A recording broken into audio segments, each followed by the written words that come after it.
Hi all, எல்லோரும் எப்படி இருக்கிறீங்க?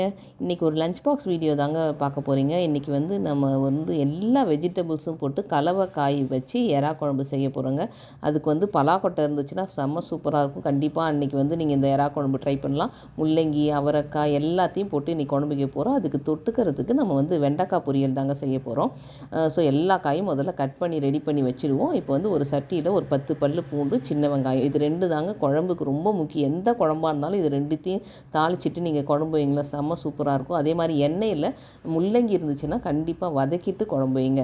இப்போ முள்ளங்கி நல்லா வதங்கினதுக்கப்புறம் இந்த பலாக்கொட்டை, அவரைக்காய் எல்லாத்தையும் சேர்த்துருவோம். அதுக்கப்புறம் கத்திரிக்காய் எல்லாத்தையும் சேர்த்ததுக்கப்புறம் நல்லா வதக்கட்டும். வதங்கினதுக்கப்புறம் இப்போ மிளகாத்தூள் ஒரு 4 ஸ்பூன் சேர்த்துருக்கோம். இப்போ இந்த மிளகாத்தூளையும் சேர்த்து எண்ணெயில் வதக்கிட்டோன்னா சீக்கிரம் அந்த பச்சை வாசனை போயிடும். அதனால தான் எண்ணெயில் வதக்கினதுக்கப்புறம் ஒரு 2 டம்ளர் அளவுக்கு நம்ம தண்ணி சேர்த்துக்குவோம். இப்போ புளியை சேர்க்கக்கூடாது. புளி ஒரு எலுமிச்சம்பழம் அளவுக்கு ஊற வச்சுருக்கோம். இப்போ தண்ணியை முதல்ல சேர்த்துருவோம். ஏன்னா புளி சேர்த்துட்டா காயெல்லாம் வேகாமல் போயிடும். ஸோ தண்ணி சேர்த்து இந்த காய் ஒரு 3/4 பதம் வேகிற வரைக்கும் தண்ணியிலே வேகட்டும்.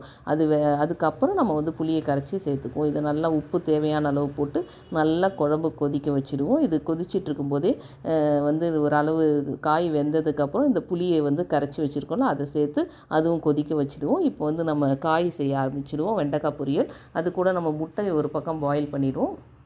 காய்க்கு கடுகு, உளுத்தப்பருப்பு, கடலைப்பருப்பு எல்லாத்தையும் நல்லா எண்ணெயில் வதக்கிட்டு வெங்காயம், பச்சை மிளகா, காஞ்ச மிளகா 2த்தையும் போட்டால் இந்த வெண்டைக்காய்க்கு நல்லாயிருக்கும் டேஸ்ட்டு. ஸோ இதையும் போட்டுட்டு நம்ம வெண்டைக்காயை கட் பண்ணி வச்சுருக்கோம், அதையும் ஆட் பண்ணிக்குவோம். இதை நல்லா வதக்கி எடுத்துட்டோன்னு வைங்களேன், மஞ்சத்தூள், உப்பு போட்டு சூப்பரான வெண்டைக்காய் பொரியல் ரெடி ஆகிடுங்க. இது ஒரு பக்கம் வெந்துட்டு இருக்கும்போதே நம்ம எறாவை எண்ணெயில் வதக்கி குழம்புல போட்டுற வேண்டியது தாங்க. எறா ஒரு 2 to 3 மினிட்ஸ் எண்ணெயில் வதக்கிட்டு இப்போ குழம்புல சேர்த்து ஒரு 5 to 10 மினிட்ஸ் கொதித்தாலே போதுங்க குழம்பு. அது கொதிச்சிட்டு இருக்கும்போதே நம்ம வடவம் தாளித்து குழம்புல சேர்த்தோன்னு வைங்களேன், நம்ம அருமையான கலவைக்காய் எறா குழம்பு தயாராகிடுங்க. இதை காயும் ரெடி ஆகிடுச்சு. நம்ம இப்போ லஞ்ச் பாக்ஸ் பேக் பண்ண வேண்டியது தாங்க. நம்ம லஞ்ச் பாக்ஸ்க்கு எறா குழம்பு சூப்பராக ரெடி ஆகிடுச்சு பார்த்தீங்களா?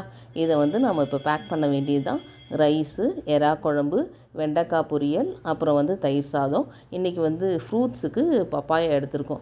மோஸ்ட்லி நம்ம லஞ்சுக்கு ஏதாவது ஒரு ஃப்ரூட்ஸையும் கூட கொடுத்தோன்னு வைங்களேன், அவங்களுக்கு அன்றைய டேக்கு ஒரு ஃப்ரூட் கொடுத்த மாதிரி ஒரு கம்ஃபர்ட் கிடைக்கும். அது நல்லதும் கூட உடம்புக்கு. இந்த மாதிரி